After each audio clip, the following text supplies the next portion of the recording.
Olá, guerreiros do direito previdenciário, mais uma vez aqui.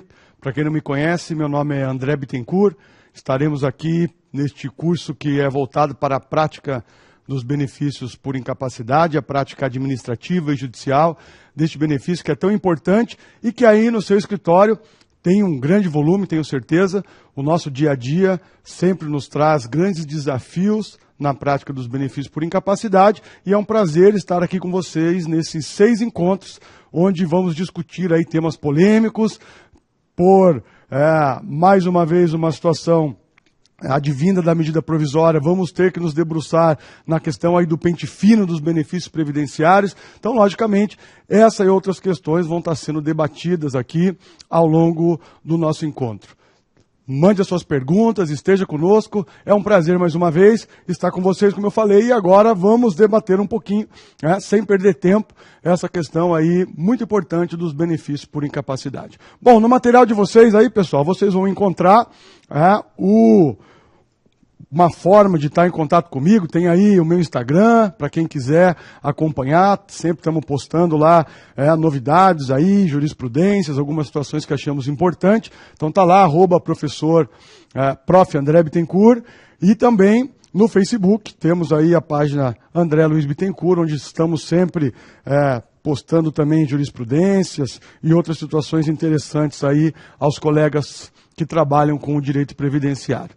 Para quem tiver interesse também, pessoal, está aí, vocês devem estar vendo agora a capa do meu livro, é o Manual dos Benefícios por Incapacidade Laboral e Deficiência. Ele é da editora Alteridade, e um manual aí onde a gente procurou trabalhar com os aspectos teóricos e também práticos dos benefícios por incapacidade e também o benefício assistencial ao idoso e ao deficiente. Esse livro aborda aí não só as questões atuais da jurisprudência judicial, como também a jurisprudência administrativa do Conselho de Recursos da Previdência. Então, quem tiver interesse, fica a dica. Eu sou suspeito em falar, mas parece que é bom. Certo, pessoal? Vamos lá, então, agora andando para verificar os benefícios. Você bem sabe, quando se fala em benefício por incapacidade, nós temos ali 3 benefícios que nós vamos estar trabalhando, então, na nossa prática. A gente está falando de quais benefícios? Estamos falando do auxílio-doença, da aposentadoria por invalidez e do auxílio-acidente. Todos eles na sua modalidade comum e acidentária. Aqui, quando falarmos em benefício acidentário, estaremos falando em um benefício que é decorrente de um acidente do trabalho ou a ele equiparado. Beleza? E eu gosto da denominação, ao contrário do acidentário, a denominação comum e não previdenciário, como alguns dizem por aí. Então, um benefício de auxílio-doença previdenciário. Eu uso a nomenclatura comum. Por quê? Todos os benefícios, o auxílio-doença, aposentadoria por invalidez e o auxílio-acidente, são benefícios previdenciários. Então eu gosto de usar essa nomenclatura comum e acidentário. Você, num primeiro momento, já vai sentir, para aqueles principalmente que estão começando, que há uma diferença grande na prática judicial no que diz respeito a um benefício comum e a um benefício acidentário. Por quê? O benefício comum, ele vai ter, em regra, a sua tramitação judicial em uma vara federal. Nós temos, do outro lado dessa demanda, o INSS, uma autarquia federal.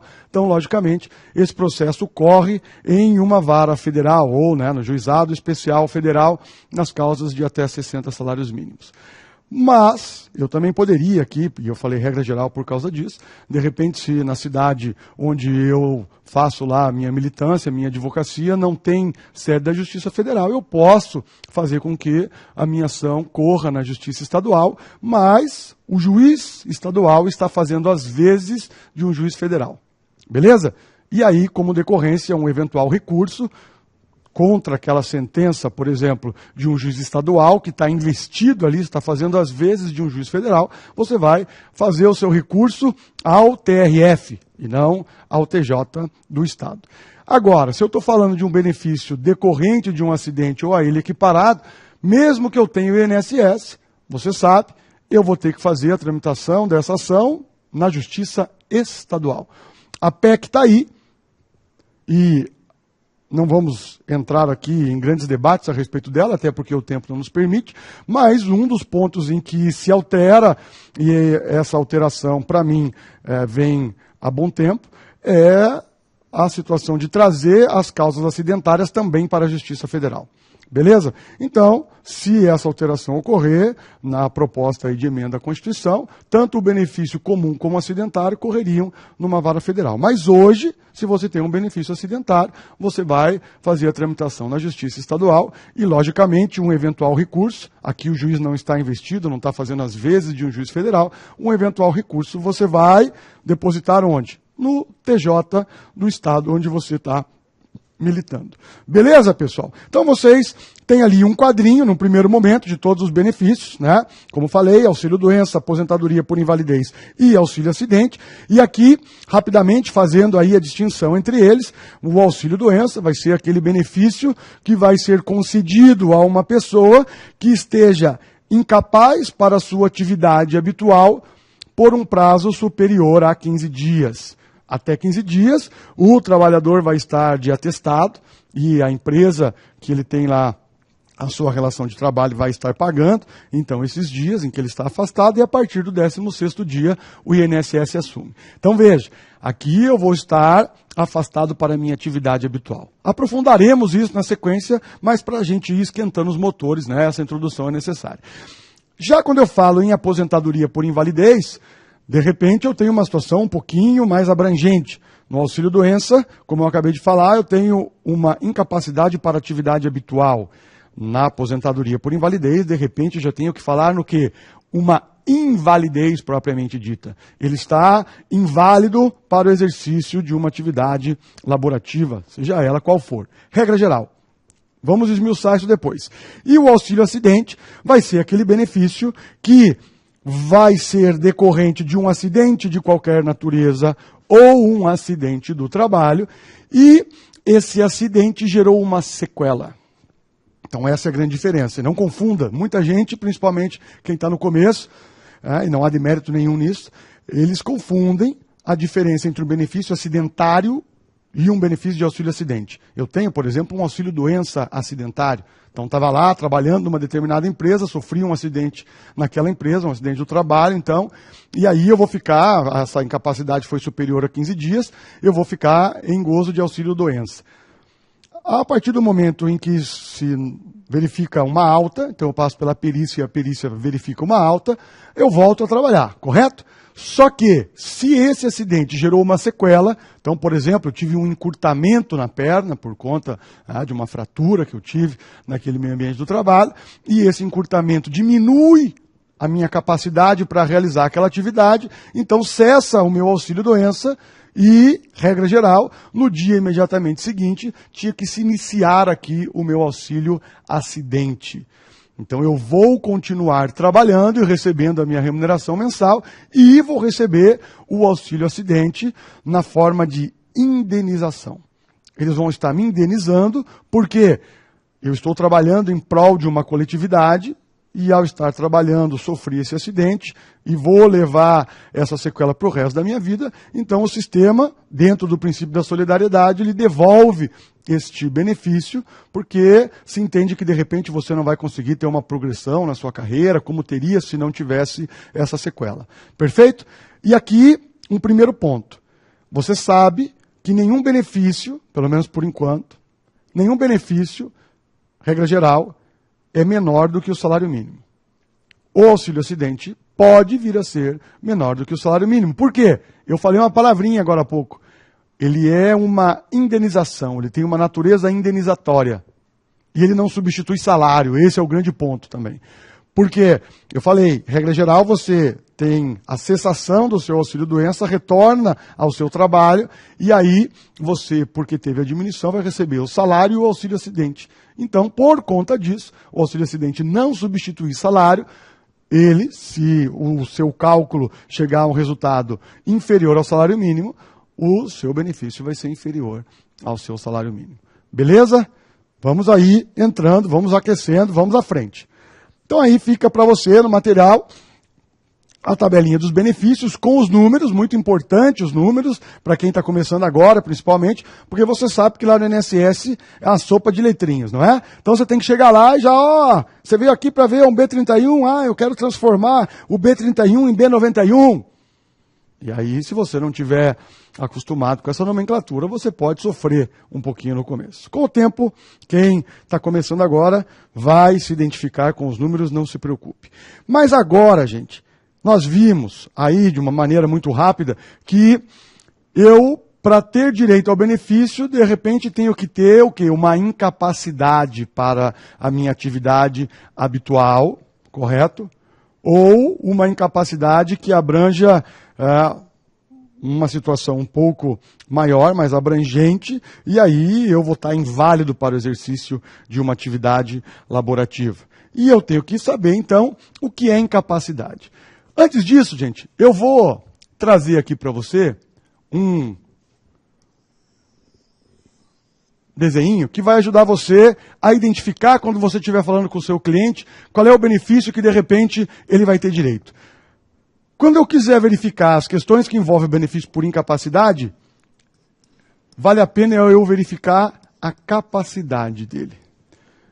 Ué, André, mas nós estamos falando de benefício por incapacidade aqui e você manda... manda não, porque eu não mando nada. Você diz pra gente que eu tenho que verificar a capacidade do cliente. Isso, pessoal. Por quê? Quando eu olho pela capacidade, eu consigo, de repente, identificar mais fácil qual é o benefício que ele tem direito. Se eu tenho uma capacidade residual, olha lá, residual. Se eu tenho uma capacidade residual, eu vou chegar a que conclusão? Bom, ele está capaz para alguma coisa, mas ele está incapaz para outra. Correto? Beleza.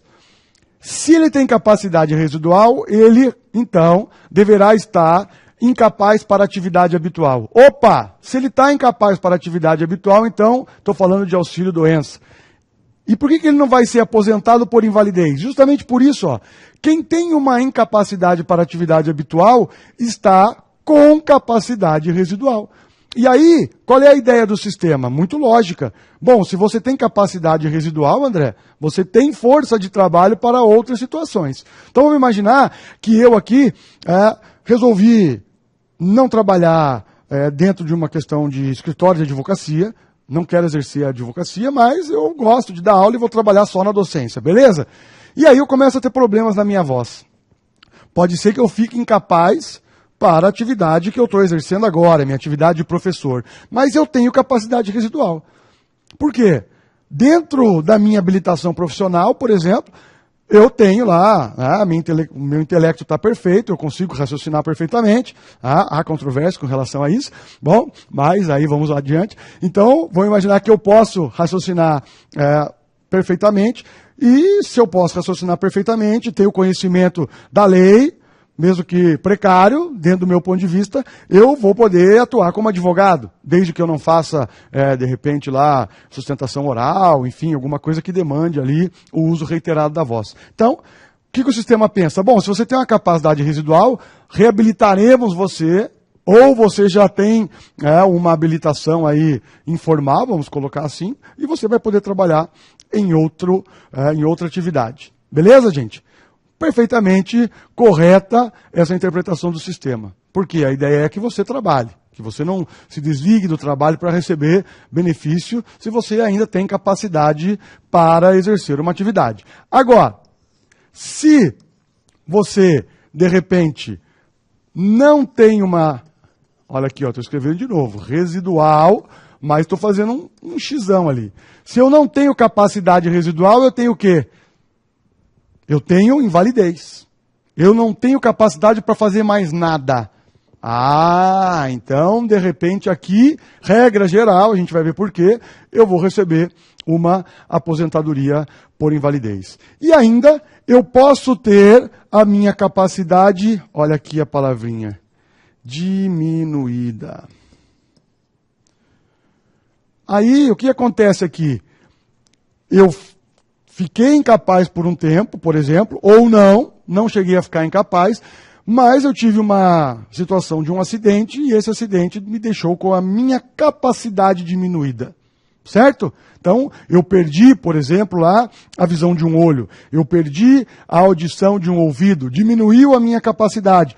Eu consigo exercer aquela atividade que eu exercia quando esse acidente ocorreu, só que com a capacidade diminuída. E aí, eu vou estar falando, então, de um auxílio acidente.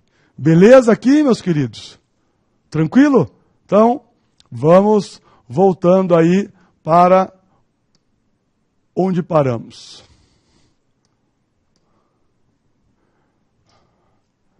Vamos voltar lá. Beleza? Vamos para frente. Veja aí. O que é incapacidade para os efeitos da lei? Vamos lá. Incapacidade é o elemento necessário para eu receber o meu benefício. E qual é a ideia? Incapacidade, se você procurar a lei, você não vai achar qual é o conceito de incapacidade. Não vou achar o conceito de incapacidade, e aí eu vou ter que começar a verificar alguns outros elementos. E é isso que a gente vai trabalhar agora. Vamos lá. Incapacidade. Se você for na lei, vai dizer o quê? Para eu receber o auxílio-doença, eu tenho que estar com uma incapacidade que dure mais do que 15 dias. Primeiro ponto. Eu posso estar doente e receber um benefício por incapacidade? Não. Essa é uma situação que causa problema até na nossa prática, porque o cliente vem e ele acha que ele, por estar doente, ele tem direito a um benefício. Então, primeiro ponto, doença não dá direito a benefício por incapacidade. Beleza? Então, André, vamos lá. O que é incapacidade? Quando você vai verificar aí a Organização Mundial de Saúde, que está aqui no material de vocês, você vai ver que incapacidade é qualquer redução ou falta resultante de uma deficiência ou de uma disfunção da capacidade para realizar uma atividade de maneira considerada normal para o ser humano. Ah? Estão acompanhando comigo. Então veja, essa palavrinha aqui é muito importante. Qualquer. Qualquer redução ou falta decorrente de uma deficiência ou de uma disfunção que altere a minha capacidade de realizar uma atividade de maneira considerada normal. Qualquer, então, eu vou trabalhar de repente com uma pequena redução? Pode ser que eu trabalhe com uma pequena redução. Então, esse é o primeiro ponto que eu quero que vocês observem. Qualquer redução ou falta vai poder gerar uma incapacidade. Depois, você vai verificar na literatura, está aí José Almansa Pastor, um grande previdenciarista espanhol, ele vai dizer, por incapacidade laboral, então aqui eu já estou trazendo o reflexo da incapacidade para dentro da visão laboral, que é onde a gente tem que trabalhar, e ele vai dizer, incapacidade laboral pretende abranger o complexo dos meios intelectuais, volitivos e físicos que permitem usar proveitosamente a sua capacidade. Então, qualquer redução que interfira num aspecto volitivo, físico, intelectual. Por quê, gente? Quando a gente fala em incapacidade, qual é a primeira coisa que vem à nossa cabeça? Uma incapacidade física. Mas é só a incapacidade física que dá direito a benefício? Lógico que não. Você viu aí agora no conceito do José Pastor que ele fala incapacidade volitiva. A vontade, muitas vezes, é que vai determinar se a pessoa também está capaz ou não. Você tem lá um gestor, por exemplo, de uma empresa, que tem uma equipe para gerenciar. Se ele não tiver o seu aspecto volitivo ali íntegro num determinado momento, ele não vai estar conseguindo exercer a sua capacidade laborativa. Isso pode decorrer até por um estresse decorrente do trabalho ou por uma situação emocional que ele está vivendo na família dele. Aí os fatos geradores são múltiplos. Mas o que eu quero que você comece a observar é que não é só uma incapacidade física que dá direito a benefício. E que às vezes o aspecto volitivo, ele vai estar ligado à incapacidade. E mais, o aspecto volitivo pode advir não de uma doença propriamente dita, mas quer ver? Uma medicação. Você já pensou nisso? De repente a medicação que o seu cliente está tomando é que vai dar direito ao benefício por incapacidade. Perceba, uma situação onde eu tenho uma moça, uma senhora, que trabalha como instrutora de autoescola. Correto? Ela está capaz para o trabalho? Num primeiro momento, sim. Está lá trabalhando, começa a sentir lá problemas de coluna e por aí vai. E, de repente, ela entra numa depressão profunda. E ela começa a tomar uma medicação pesada. E você, quando vai na bula, site da Anvisa tem a bula de todos os remédios autorizados no Brasil. Você vai lá e observa os efeitos colaterais. E você vê que os efeitos colaterais estão afetando o aspecto volitivo dela, que inclusive interfere na questão de atenção, aspecto cognitivo, tá? A situação de sonolência excessiva. Como é que você vai dizer que essa pessoa está capaz para realizar a sua atividade laboral? Então, você tem que explorar não só a enfermidade que aquela pessoa tem, mas como também os reflexos da enfermidade que aquela pessoa tem. Isso vai ser muito importante para você identificar se aquela pessoa, de repente, está capaz ou não. E aí, a gente ainda vai verificar alguns pontos necessários para chegar à conclusão do que é a incapacidade. Então, nós vimos lá que é qualquer redução ou falta que me impossibilite de atuar em igualdade de condição com os demais. Que essa qualquer redução ou falta pode ter relação com o aspecto físico, volitivo, intelectual, sensorial, uma questão importante também, a questão sensorial, que envolve, por exemplo, perda de audição, mesmo que seja parcial, perda de visão, e outras questões. A questão sensorial já refletiu, por exemplo, em um paciente que estava fazendo tratamento de câncer. Olha lá que interessante essa questão. Ele tinha como tarefa, como atividade laboral, a venda de vidros. Trabalhava, então, ele numa loja que vendia vidros para banco, para shopping, para lojas, correto? E aí, dizia ele, André, eu como vendedor, não é só a venda que eu tenho que fazer. Eu também muitas vezes tenho que ajudar a carregar o caminhão, a descarregar o caminhão. E aqui vai um elemento importante. Veja que eu vou fazendo parênteses aqui dentro do raciocínio do conceito. A gente está trabalhando a questão teórica, mas a prática dentro. Então, eu vou verificar lá o que ele está fazendo. E aí, você tem que verificar com o seu cliente também. Da hora que ele sai de casa, da hora que ele volta para casa, o que é o meio ambiente do trabalho dele, para ver se reflete ou não uma questão de incapacidade. E aí ele me disse, eu carrego o caminhão, eu descarrego o caminhão, e às vezes eu tenho que descarregar caminhão, por exemplo, nós vamos fazer entrega lá em um banco, montagem de um banco, você sabe, o vidro é a prova de balas, é um vidro super grosso e tal, e um dos efeitos colaterais da quimioterapia que ele fazia era a perda de sensibilidade nas extremidades, uma questão sensorial. E ele dizia, eu hoje tenho que tomar, por exemplo, água em copo plástico. Por quê? Porque aí eu consigo observar o copo e ver que ele está amassado, e aí eu sei que eu não vou derrubar ele. Porque senão eu pego um objeto e ele cai da minha mão. Como é que um cara desse vai trabalhar na atividade de vendedor de vidros e ainda tendo que fazer a entrega dos vidros, colocando a sua integridade física e a de outro em risco? Está vendo como tem muito mais questões da incapacidade para ser abordado? Então, aqui vimos o segundo elemento. E agora vamos adiante. Incapacidade implica em uma série de dificuldades adquiridas por uma pessoa e por seu entorno. Olha lá, gente, que coisa interessante aqui então.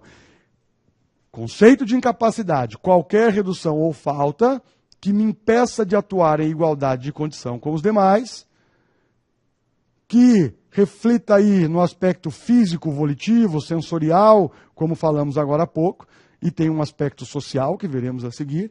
E essa incapacidade não tem que ser analisada, então, só com relação à pessoa, mas a pessoa e o seu entorno. Lógico, porque muitas vezes, meus queridos, o cidadão sofreu, por exemplo, um acidente, é um advogado, sofreu um acidente, ficou lá paraplégico, vai ter que fazer o uso de uma cadeira de rodas, por exemplo. Por mais que ele tenha readquirido a sua capacidade com redução, porque estamos falando aqui, de repente, de um advogado que trabalha lá com a questão intelectual, consegue mexer os braços, ficou lá sem movimento, só da cintura para baixo. Então ele consegue digitar, ele consegue atender o cliente, ele consegue fazer uso do computador, ele vai se locomover com a sua cadeira de rodas, mas aí eu tenho que analisar o que? O entorno dele. Será que aquele escritório que ele trabalha, por exemplo, ele é um segurado empregado de um escritório, está adaptado para recebê-lo? Porque a incapacidade, hoje, ela ultrapassa o indivíduo. Tanto que, se vocês lembrarem, o conceito hoje o conceito de incapacidade, ele decorre do conceito de deficiência, e a questão de deficiência hoje, quando você vai parar para pensar, você não usa mais um termo que se usava antigamente, que era portador de necessidades especiais, por exemplo, portador de deficiência. Você só fala o quê? Deficiente. Porque pela Convenção de Nova York ficou determinado que quem porta a incapacidade não é o indivíduo. O indivíduo ou ele é deficiente ou não, por exemplo. Quem porta é a sociedade. Porque a sociedade escolhe se insere ou não. Nós, como Brasil, como nação, escolheu inserir. Nós fomos lá e assinamos a Convenção Internacional. E mais, essa convenção passou pelo mesmo processo atinente às emendas à Constituição, que está lá no parágrafo 3º do artigo 5º. Ou seja, o conceito de deficiência que vai desaguar no conceito de incapacidade é um conceito que tem caráter de norma constitucional. Porque o parágrafo 3º do artigo 5º tem essa característica. Tudo que convenções que versam lá sobre direitos humanos, que passarem por esse processo, que é o processo das emendas à Constituição, terá a característica de emenda, de norma constitucional. Então nós temos um conceito com essa característica. Por isso que você, quando vai abrir um comércio hoje, você tem que ir lá, antes da prefeitura te dar a autorização, fazer toda aquela situação, rampa, acesso, acessibilidade. E isso também vai desaguar no mercado de trabalho, e se o entorno não estiver preparado, a pessoa não está, de repente, numa situação de capacidade plena, e vocês viram, o começo do conceito dizia, qualquer redução ou falta. E aí vamos desaguar no modelo social aqui, meus queridos. As causas que originam a incapacidade deixam de ser individuais e passam a ser sociais. Como eu acabei de falar, a sociedade é que escolhe se insere ou não. Vamos aqui para uma observação agora. Venha comigo. Regra geral, no Brasil, regra geral, não se trabalha exclusivamente com o conceito de incapacidade social. André, explica melhor esse negócio de incapacidade social aí, que eu ainda estou meio boiando. Beleza. Por exemplo, eu tenho um cidadão que tem 47 anos, primeiro grau completo, trabalhou a vida inteira como boia fria, por exemplo, e que de repente deu lá na cidade onde ele mora, a região onde ele mora, uma crise no setor da cana-de-açúcar, e ele daí está desempregado. Certo? Ele tem uma incapacidade social, de repente ele está numa situação de incapacidade social. E ele, pelas questões pessoais e também pelo entorno dele, que não consegue mais absorver a sua mão de obra, ele está um incapacitado social. E ele pode ter uma doença. A gente viu, doença não dá direito à incapacidade. Mas ele tem uma incapacidade social. Isso não dá direito a benefício no Brasil, regra geral. Por quê, André? Porque no Brasil, ou eu tenho aquela incapacidade física, intelectual, volitiva, para me dar direito a benefício, auxílio-doença, regra geral, porque está incapaz para atividade habitual, ou, aí eu só vou trabalhar com a incapacidade social, para fins, por exemplo, de aposentadoria por invalidez, quando eu tenho este mesmo cidadão que cortava cana, ele teve lá um acidente, por exemplo, e perdeu movimentos lá do braço, por exemplo. Então ele não consegue mais fazer o uso do facão, enfim, na sua atividade. Teve lá uma situação desfavorável. Mas ele ainda tem uma capacidade residual. Tá? Só que as questões sociais não lhe favorecem. Ele é um cara que não tem estudo, ele é um cara que já tem uma idade que para o mercado é uma idade avançada. Você sabe que o mercado ele é nefasto.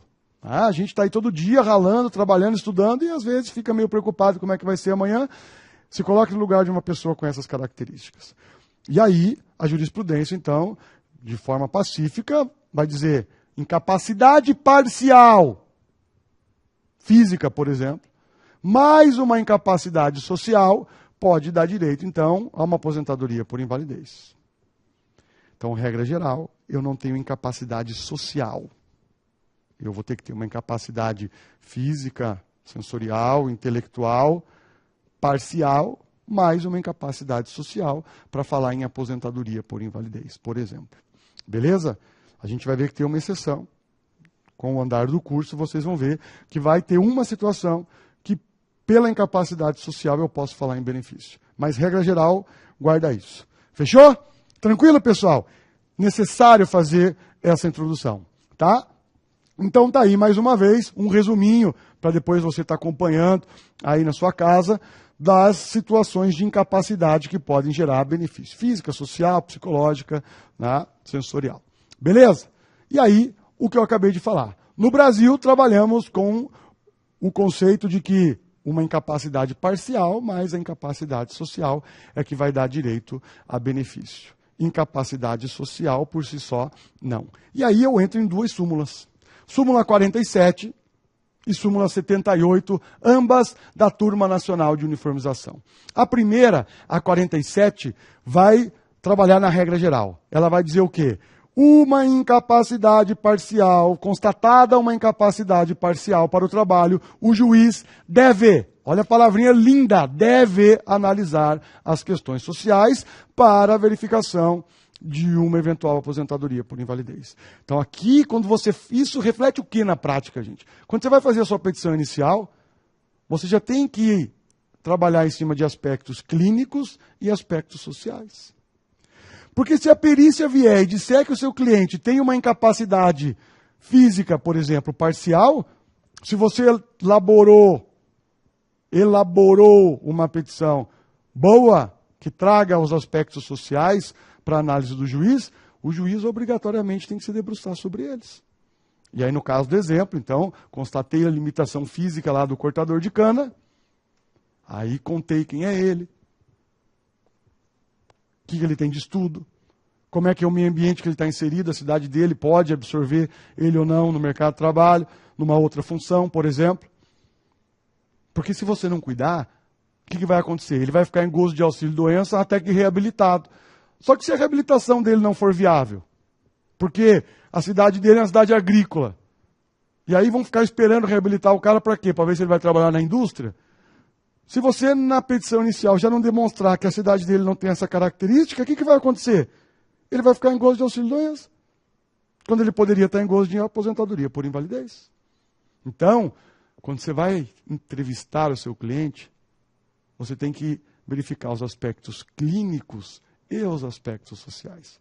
Mas não esqueça, regra geral, incapacidade física mais incapacidade social. Mas você entreviste tudo, porque muitas vezes você só vai saber se o seu cliente tem capacidade física ou não quando vier a perícia. Porque tem cliente que não traz documento para você. Você sabe disso. Quem já labora aí no meio sabe. Às vezes o cliente, coitado, ele mora numa realidade onde não tem nem posto de saúde na cidade dele, ou ele marca lá um atendimento, está para daqui 6 meses. Aí ele precisa do benefício agora. Ele chega para você com a dor e nada mais. E aí? Você tem documento para dizer, não, o cara está incapaz? A não ser que você olhe para ele e diga, meu Deus do céu, esse cara está acabado, derrotado, ele precisa do benefício.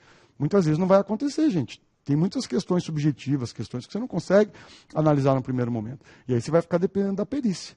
Então você tem que se antecipar a isso, fazer a entrevista de uma maneira ampla e jogar isso dentro da petição inicial. Fechou? Vamos para a súmula 78, então. Que é aquela exceção que eu falei para vocês. De repente, só uma incapacidade social vai dar direito a benefício. O que diz a súmula 78, que está aí no quadrinho para vocês? Essa súmula, ela vai dizer o seguinte: a AIDS, questão do HIV. Quem trabalha no meio do benefício por incapacidade sabe que é difícil, muitas vezes, você encaixar um benefício para uma pessoa soropositiva. Por quê? Ela tem uma doença, mas a doença não gera incapacidade. Porque ela está tomando a medicação dela, normal, enfim, está com a sua força física preservada. E aí não vai ter direito a benefício. Mas você sabe que você está falando de uma doença altamente estigmatizante, não sabe? E aí, o que veio dizer essa súmula? Bom, tendo em vista as características dessa doença, se eu conseguir demonstrar que, no caso concreto, está havendo um prejuízo exacerbado a esse cidadão por conta da sua doença, por mais que ele não esteja incapaz, falando do aspecto clínico, ele vai receber o benefício por incapacidade. Não é toda pessoa soropositiva que você vai encaixar nessa tese. E aqui um outro parênteses. Você vai ver que a súmula fala em HIV. Só que quando você vai pegar os votos que originaram a súmula, e isso é uma prática que você, advogado, tem que ter, não vê só a súmula, vai ver o voto, para ver o que o voto diz que originou aquela súmula. Você vai ver que outras doenças também estão lá, elencadas nos votos, como, por exemplo, obesidade mórbida, hanseníase. Então, por mais que a súmula esteja limitando a essa doença, os votos que a originaram também falam de outras doenças estigmatizantes. Então, essa é uma súmula que pode se aplicar sempre que eu estou falando de uma doença estigmatizante. Mas, André, você falou agora há pouco aí que não é toda e qualquer doença que vai se inserir nessa situação. Lógico. Na verdade, não é que toda e qualquer doença não vai se inserir nessa situação. Também. Porque eu falei que tem que ser estigmatizante. Mas não é todo e qualquer caso que você vai conseguir encaixar. Por quê? Será que eu consigo encaixar essa tese na cidade de São Paulo? Difícil. Como, André, é difícil? Quem é uma pessoa em São Paulo? Porque, veja, eu estou trabalhando com um estigma elevado. Uma pessoa com AIDS em São Paulo pode estar sentada do seu lado do metrô e você não sabe. E você conversa com ela. Agora, você pode estar numa cidade de 15, 20, 30 mil habitantes, onde todo mundo sabe, ó, lá vai o aidético. Você sabe que o ser humano é assim. E aí esse é o problema. Esse cara, por mais que ele tenha força de trabalho, está medicado, as pessoas acabam não o empregando por desconhecimento, por preconceito, por N variáveis. E aí ele não tem uma incapacidade física, mas ele tem uma incapacidade social elevada. E aí a jurisprudência veio e disse, opa, eu tenho que dar uma resposta a esse cidadão porque ele está numa situação de risco social. E aí concede a ele o benefício. Então, para você encaixar a tese da súmula 78, você tem que trazer que elementos para dentro do processo? Que ele tem uma doença altamente estigmatizante, que a comunidade em que ele vive é restrita e que na comunidade as pessoas têm conhecimento da doença. E, lógico, tem que provar que ele está procurando emprego e não consegue. Então, você tem que ir lá. Ah, ele se cadastrou no Cine, ele está mandando currículo, mandou e-mail lá, fez entrevista. Pode escutar testemunha, André, no processo? Lógico que pode. Esse é um outro elemento que já vou abrir a mente aqui dos colegas. Benefício por incapacidade, a prova a ser realizada é a perícia. Quem disse? É um processo como outro qualquer. Qualquer elemento de prova que me demonstre incapacidade, lógico que, regra geral, é a perícia. Mas, por exemplo, eu posso levar uma prova testemunhal para complementar uma situação.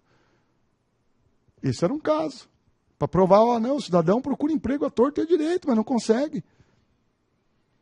Às vezes vem lá, a perícia diz assim, ó, não pode ter sobrecarga na coluna vertebral. Só que a atividade que ele exerce não causa essa sobrecarga. E aí você conta isso para o cliente e diz, doutor, eu passo o dia carregando caixa. E você fala para ele, puxa vida, pois é, mas o perito diz que não, e agora? Com quantas pessoas ele trabalha no meio ambiente de trabalho dele? Será que elas não podem ir lá e testemunhar para contar para o juiz como é que é aquele meio ambiente de trabalho e dizer, ó, de repente o perito não foi feliz quando ele disse que a atividade não requer aí o carregamento de materiais pesados, não requer esforço físico e não causa sobrecarga na coluna vertebral. Então, o juiz sentencia com base nas provas. E aqui na questão da súmula 78, você tem que trabalhar com várias provas. Beleza? Provar o estigma, provar como é que é a comunidade em que ele está inserido, que as pessoas têm o conhecimento da doença, que ele procura emprego e que ele não consegue. Não é só porque ele tem uma doença estigmatizante, então, que ele vai se encaixar na súmula 78. Beleza? Estamos conversados? Vamos para frente. Fica de olho aqui, porque o modelo social ele vai decorrer uma observação do ponto de vista pericial. Quando você fala de incapacidade, de benefício por incapacidade, quando você faz sua petição inicial lá, muitas vezes o que se pede é que você coloque a CID. Tem situações até que a autoridade judicial manda você emendar a petição inicial porque você não colocou a CID. E o que é CID? CID é Código Internacional de Doença. Caramba, André, você falou agora há pouco que doença não dá direito ao benefício por incapacidade. E é uma codificação de doença que daí vai determinar ali a verificação do benefício? Pois é, olha que estranho, pessoal. E aí você vai dizer, mas André, tem alguma outra codificação aí que poderia me ajudar? Tem. A CIF, Código Internacional de Funcionalidade, Incapacidades e Saúde. Olha lá que lindo! Olha a palavrinha que está aqui, ó. Código Internacional de Funcionalidade, e aqui entre parênteses agora, Incapacidades e Saúde. Caramba, eu tenho um código que fala de incapacidade e de repente esse código não está sendo verificado para fins de incapacidade laborativa. É isso que você está falando, André? É isso que eu estou falando, meus queridos. Esse Código Internacional de Funcionalidade, Incapacidade e Saúde, ele é um código muito mais completo. Se você for verificar ele, a exposição de motivos dele vai dizer que a CID e a CIF são documentos que se complementam. Um diz o que é doença e o outro vai dizer quais os reflexos dessa doença dentro de um aspecto de funcionalidade do corpo. Tá? Vai fazer aquela análise que eu coloquei agora há pouco do entorno. Não só o indivíduo, como também o seu entorno.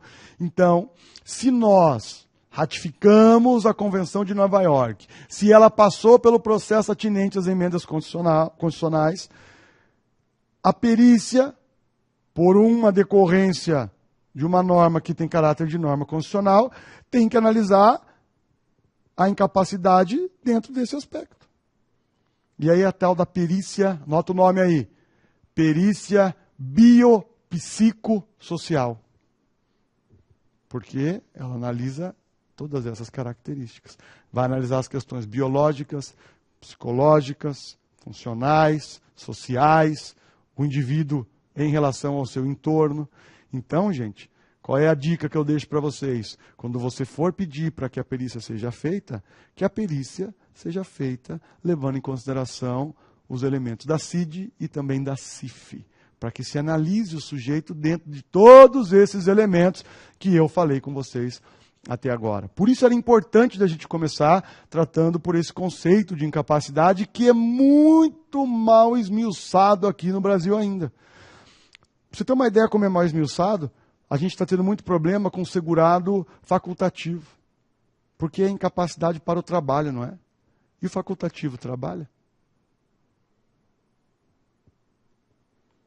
E aí tem juízes, por exemplo, se eu não me engano, no Ceará, já vi decisões onde estava se requerendo que para dar auxílio-doença por um segurado facultativo, ele tinha que demonstrar estar incapaz para toda e qualquer atividade, mas isso é aposentadoria por invalidez. Tanto que no livro eu coloco, é um conceito em aberto ainda, não cheguei a uma conclusão final. Se o cara já teve uma atividade na vida e hoje está pagando como facultativo, vamos ver então a incapacidade dele com relação àquela atividade que ele exercia. Mas, se ele nunca trabalhou na vida, nós estamos num vácuo aqui. Então, só para você ter uma noção de como o conceito de incapacidade ainda merece muito mais aprofundamento. E a gente, dentro de uma evolução, está colocando todas essas perspectivas para você trabalhar aqui desde um primeiro momento com os seus clientes. Entendeu? Perguntinha. Incapacidade e deficiência são sinônimos? Não, André. Incapacidade e deficiência não são sinônimos. Por quê? Deficiência é qualquer redução ou falta, e essa redução ou falta pode ser adquirida ou pode ter nascido com a pessoa, só que não tem relação com o meio ambiente de trabalho ou com uma atividade laborativa. Então, a pessoa tem uma deficiência. Por exemplo, nasceu com problemas de visão. Ele é deficiente, mas pode ser que ele não esteja incapaz. Incapacidade vai ser redução ou falta que interfira numa atividade laborativa. E por que você tem que ter esse cuidado, gente? Porque senão você vai ficar trabalhando de graça. Porque muitas são as sentenças que saem que dizem assim, olha, o cidadão está deficiente. Mas não há que se confundir deficiência com incapacidade. E está perfeita a sentença do juiz, por mais que a gente fique bravo com ele. Porque o fato de alguém ter uma deficiência não quer dizer que ele tenha uma incapacidade. Então, eu sempre vou ter que analisar aquela questão, relacionando ela com a atividade e, para fins de auxílio-doença, a atividade habitual do sujeito. Beleza? Agora, o que eu quero que vocês prestem atenção nessa diferença entre deficiência e incapacidade? Saiu, já há algum tempo, a lei que regulamenta a aposentadoria dos deficientes. Lei Complementar 142 de 2013. Se não me falha a memória, 142 de 2013. E ela dá o direito de aposentadoria em tempo reduzido. Ela é uma modalidade de aposentadoria especial. E tem gente perdendo tempo de fazer a prova da deficiência no processo em que se discute uma eventual incapacidade, por exemplo. Esse é outro aspecto prático interessante. Por que, André? Porque o cara vai lá, não analisa no primeiro momento, ou não tinha como analisar se a pessoa estava incapaz ou não, entra com o processo, perde, porque o juiz vai aí e diz, tem uma deficiência, mas não está incapaz. Você tem que quesitar já nesse processo aqui, então. Vai perguntar, lógico, se está incapaz, desde quando está incapaz. Mas aí você lança um subquesito lá. Caso não esteja incapaz, existe deficiência? Existindo deficiência, ela é leve, moderada ou grave. E, além disso, quando ela se iniciou? Sabe por quê, meus queridos? Porque você está fazendo a prova hoje, nesse processo que vai transitar em julgado agora, e que, de repente, é muito mais próximo ao evento que acarretou aquela deficiência. Você está fazendo, então, essa prova agora de uma situação que vai ser fundamental para a aposentadoria dele daqui a um tempo. Vou explicar melhor. Ele não tem direito, o deficiente, de se aposentar em tempo reduzido? Tem. Por que eu vou deixar para fazer a prova da deficiência, se ela é leve, moderada ou grave? Porque, dependendo se ela é leve, moderada ou grave, ela vai me dar direito a um fator de conversão para fins de aposentadoria. E desde quando ela começou? Lá na frente, quando ele, de repente, tiver o tempo para se aposentar. Vai ser muito mais difícil fazer essa prova, gente. Eu estou falando de 20 anos atrás, 20 e poucos anos atrás. Faz a prova agora. Quesita lá. Não está incapaz, mas está deficiente, então está deficiente desde quando?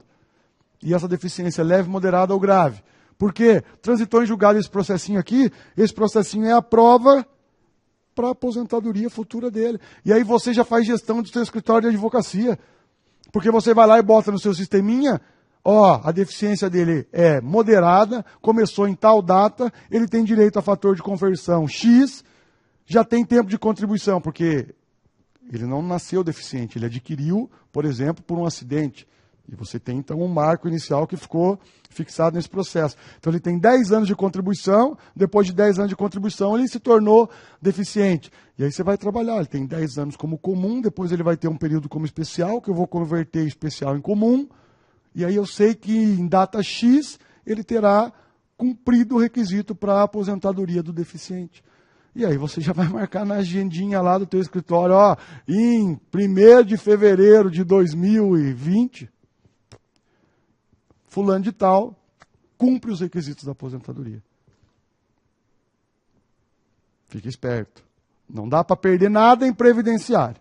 Beleza? Então, você viu aí, deficiência e incapacidade são conceitos diferentes, mas os dois te trazem resultados. Pode ser que você não ganhe um processo agora, mas você fez a prova de uma situação futura.